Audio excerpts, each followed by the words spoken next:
Chapter 13. While I held my breath, waiting for the house to shake and collapse at the force of my revelation, Roberto said, "Now that we've established that you trust me." "Not so fast, Mr. Ortega," I interrupted, coming up onto my knees. "There's the not-so-little matter of you trusting me we need to discuss. I'm not the only one here who's been betrayed," I reminded. "I trust you. He protested. That's never been an issue for me." "Really?" I asked, my tone skeptical. "Yes." "Okay, then you won't mind letting me handle this thing with Ron and Timothy." I swear the man's eye twitched. He looked downright forbidding. "I don't see what those two have to do with my trusting you." He grumbled. "I saw the look on your face, babe. I know inside you're waiting on a chance to confront Ron." Roberto would handle Timothy, too, if he knew how to get to him, I thought. "I told you, if he became a problem, I'd deal with him." He reminded me grimly. "Yes, you did, but I'm asking you to let me handle it. I promise if I can't, I'll turn it over to you." "Why don't you want me doing this? Are you trying to protect him?" Was this my calm, rational Roberto with a hint of jealousy in his voice? No, baby. I reached out and cupped his cheek. "It's you I'm concerned about. As a minister, you can't go around confronting people. Your behavior has to be above par." He grabbed my wrist and tore it away from his face. "Don't do this," He commanded furiously. "Do what?" I tugged slightly on my arm, testing his grip. It was firm, but not painful. His angry gaze drilled into mine.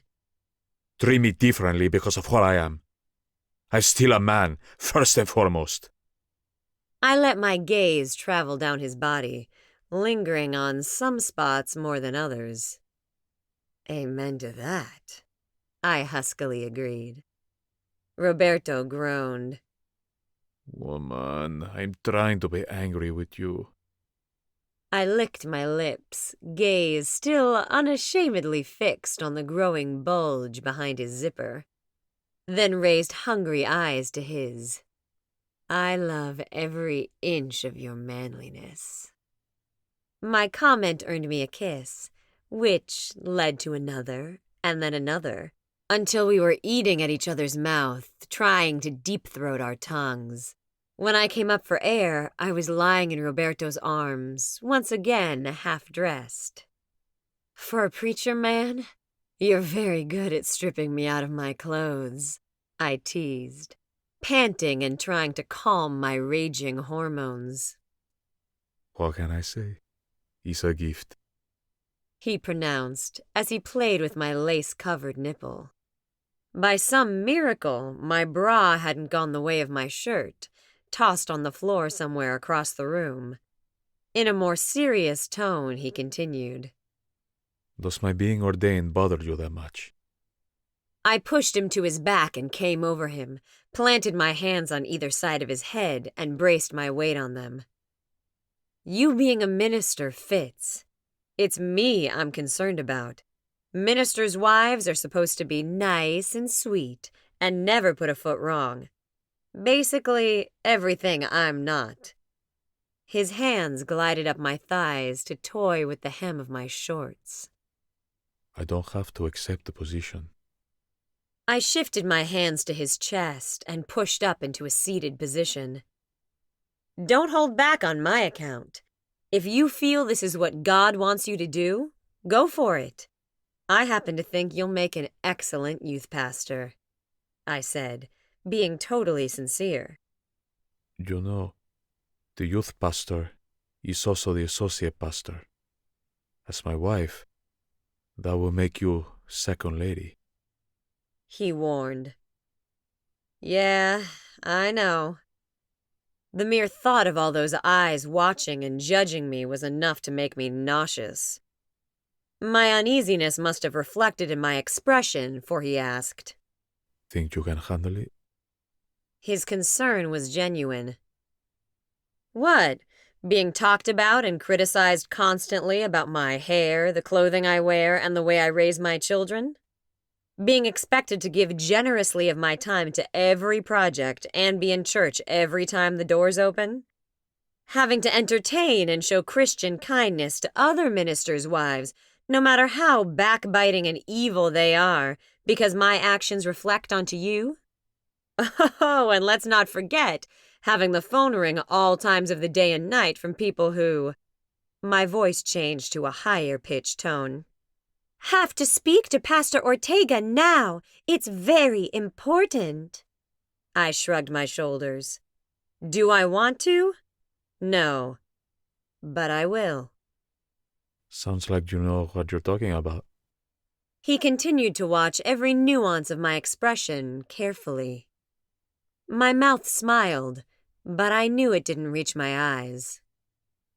I'm a PK, or rather, a preacher's grandkid. My grandmother wanted all of her grands with her, so my sisters and I spent every summer with my grandparents in the parsonage, along with all my cousins when I was younger. I know a bit about living in a fishbowl. Roberto grimaced at my choice of words. He reached out with his index finger and hooked me by the front catch of my bra, pulling me down to him. What if I promise to make it worth your while? There was nothing he could do that would make being constantly scrutinized okay, so my tone was doubtful when I asked, Think you can? You tell me. His hand twisted, and the catch released. Justin, I began. Isn't in here, and I'm trying to prove a point. He stated. Roberto peeled away the cups, and my breasts hung loose. As he flipped me over onto my back, his mouth latched onto my breast, suckling while his hand headed south. It burrowed under the waistband of my shorts and inside my panties. What followed were several long minutes of sensuous torture. Shh, be quiet before Justine comes knocking on the door. He whispered in my ear. Legs spread, nails digging into the sheets. I bit my lip trying to hold back the moans. He teased and tantalized before finally giving me a taste of what I needed. When we're finally married, I'm going to put my tongue here. His fingers thrust deep. And spend my time learning every nuance of your textures and flavor.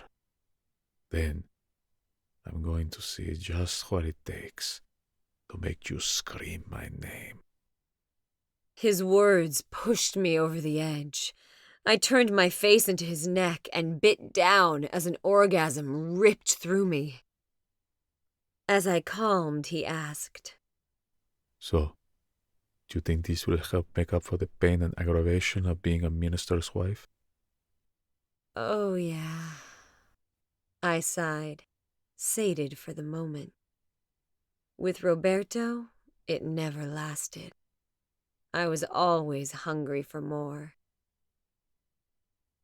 Much later, after Roberto had left, I realized he'd never agreed to let me handle Timothy and Ronald in my own time and in my own way.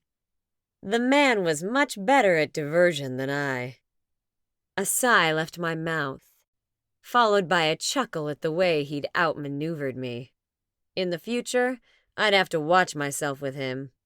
Frankly, I was used to men I could outthink and outmaneuver without even trying. Which was a shame because I find intelligence in a man to be so sexy.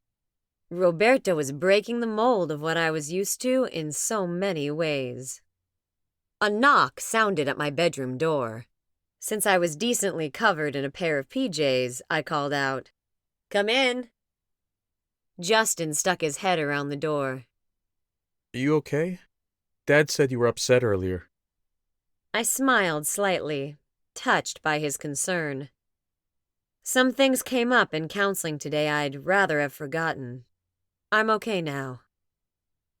Well, mostly, but that was between me and God. How was the movie? His face lit up. Awesome, you have to go see it. He proceeded to tell me all about the non-stop action flick he and his friends viewed, the awesome special effects and pumping soundtrack. Watching him, I couldn't help but smile. Why are you looking at me like that? He asked warily, no longer quite as animated. The corner of my mouth lifted into a smirk. You are so much like your father. Justin appeared puzzled but pleased.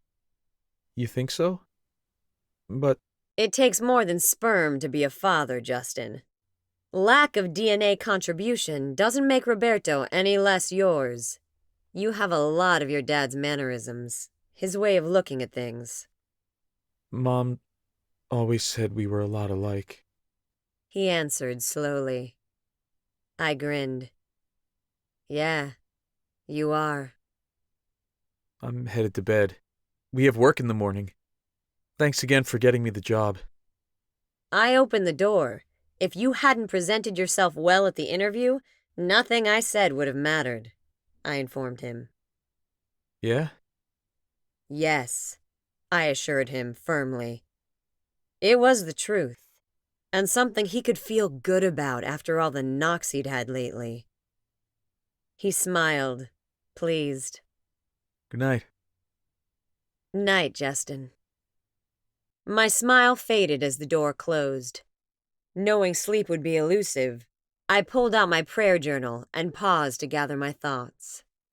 Over the years, with the help of God, I'd forgiven Robinson, but hadn't let go of the hurt. I thought I had, but now I realized it was manifesting itself in different areas of my life. Since I never saw my former pastor, I didn't realize the wound was still there, like a splinter with the skin grown over it. It wasn't visible to the eye, but the right touch brought back all the pain and discomfort of the initial injury. As I prayed, God reminded me forgiveness and healing was a continual process. It didn't happen all at once, but in stages. Now it was time for me to let Him do a final cleansing and take away the lingering bitterness and condemnation contaminating my life like a poison. Knowing He knew best, I gave it to Him. Once more, I poured out all my feelings, then and now. I opened doors shut a long time and let the fresh wind of His Spirit do a thorough cleansing. With it came the tears I'd refused to shed, and a releasing of the grief for the young woman I used to be before this all happened. When it was all over, I lay there basking in the presence of my loving Father, who knew all and loved me in spite of it. Finally, I drifted off into a peaceful sleep, wrapped in His loving arms. Summer was rapidly getting away from me. Already it was mid-July, and school would begin in less than 4 weeks. Where had the time gone? I couldn't put off any longer talking to the twins about the changes I was making in their schooling. While the final decision was mine, I always asked their input. I likened our relationship to that of our government. The kids had a vote, but as president, I had the power of veto. It worked for us. I called Tyrone's to discuss my plan with them. Tyrone answered. I was really hoping one of the twins would. As politely as I could, I said, Hello, are the twins with you or at your mom's? There was no need to identify myself. They're here. Instead of calling one of them to the phone as he usually did, he said, Bree tells me you're getting married. I am, I confirmed. To that guy that was with you? He asked, sounding incredulous.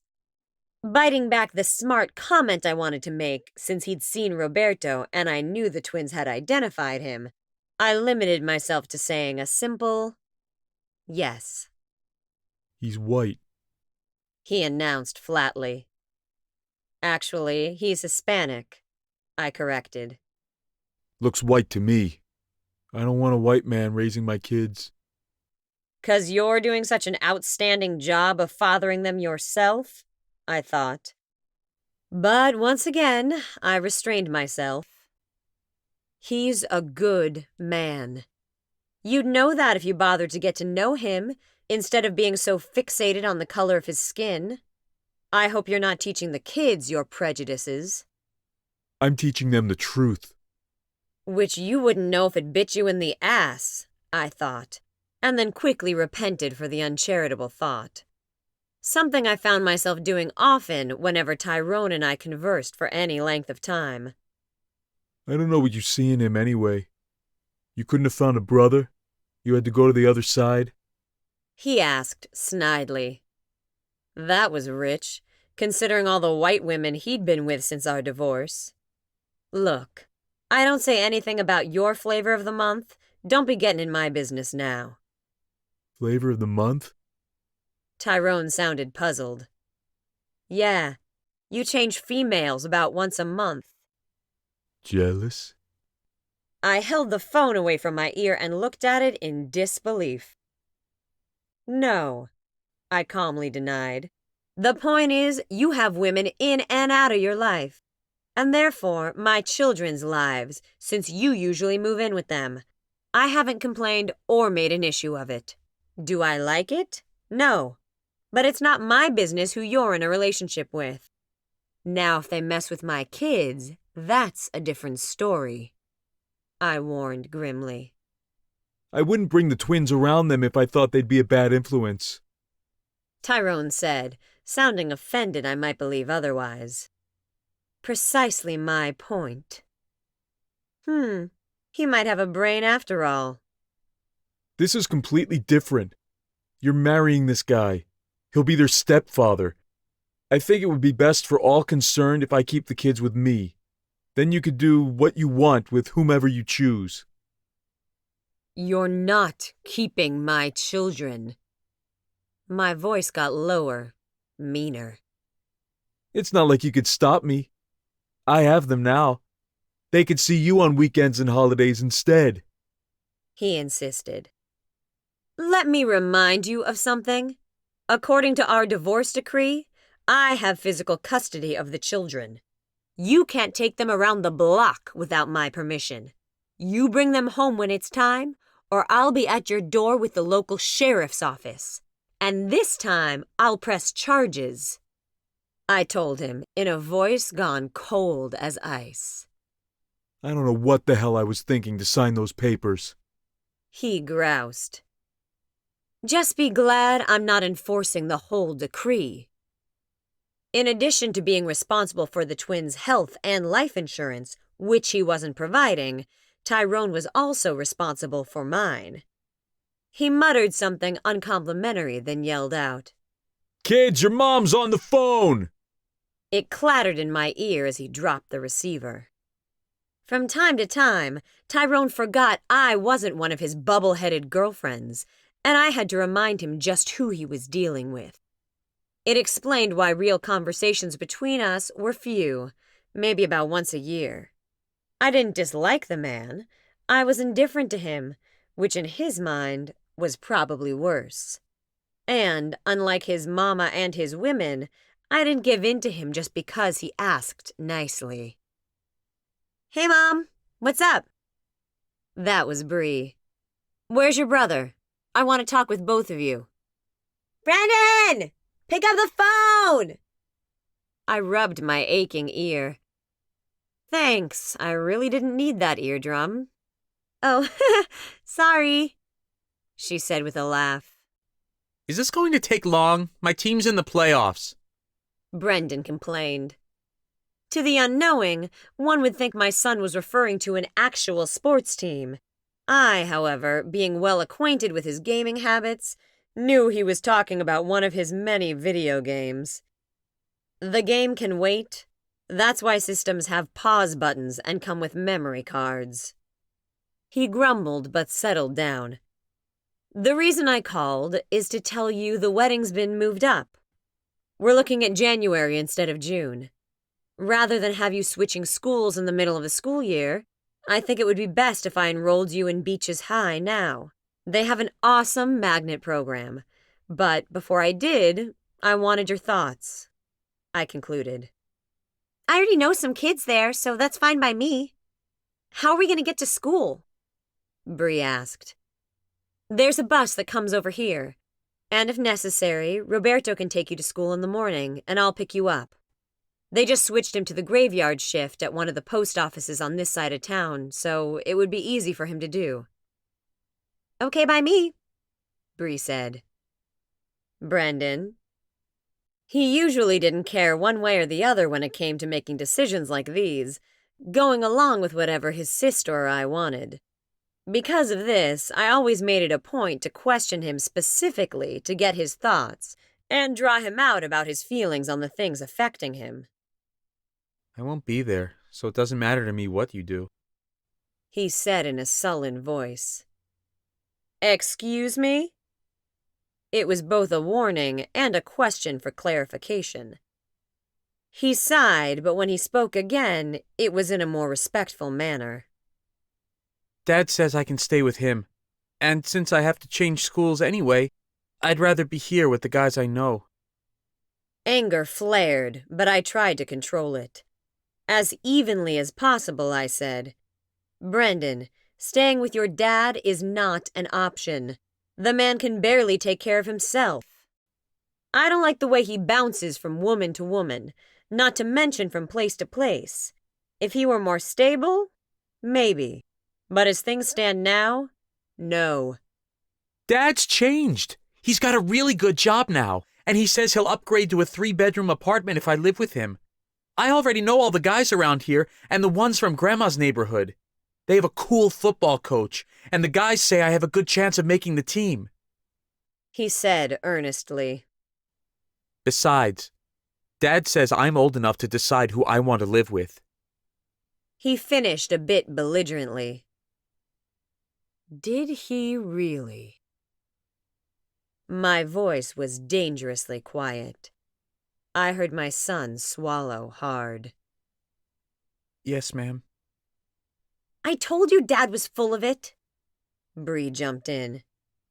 I told you unless Mom agrees, you can't stay. You don't know that. Brendan argued. I do. I read the divorce papers. I told you that. I don't know why you'd want to stay with Dad anyway. He's probably just looking for a way not to pay child support, Bree said. Bree, that's enough. She was only voicing what I'd thought, but it was one thing for me to say it, another for her. I didn't want her disrespecting her father. Brendan, is this something you really want to do? Yes. The answer was quiet, but firm and assured. I sighed wearily. I'll pray about it and let you know, okay? I said my goodbyes and disconnected the call. I'd pray, but the way I was feeling, hell would freeze over before I allowed it to happen.